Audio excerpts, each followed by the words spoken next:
Hello viewers, আসসালামু আলাইকুম। তো এই তো আজকে আমি পোলাও রান্না করছি রাতের খাবারের জন্য। আমার মেয়ে বায়না ধরেছে সেই ঈদের জন্য পোলাও খাবে, মাংস দিয়ে, কোরবানির মাংস দিয়ে পোলাও খাবে বলে।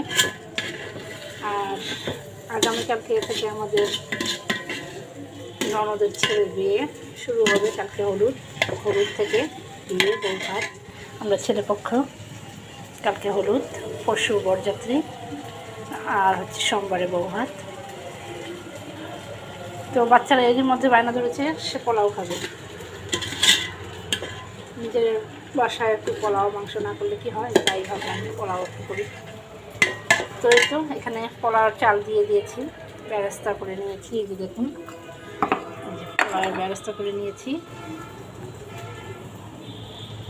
পোলাওয়ের বেরেস্তা, তার সঙ্গে এই যে যা যা পোলার সঙ্গে লাগছে, এখানে তেজপাতা, এখানে হচ্ছে মশলা, এখানে দারুচিনি, এখানে সাদা মশলা, আর এটা দেখুন এই যে মশলাগুলো, লং আছে এখানে। মশলাগুলো এখন আমি ছেড়ে দেবো।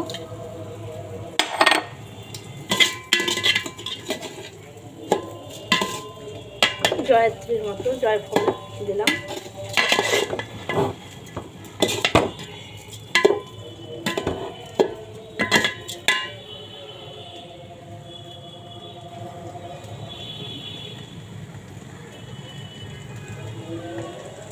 ফিরে আসছি কিছুক্ষণের মধ্যে।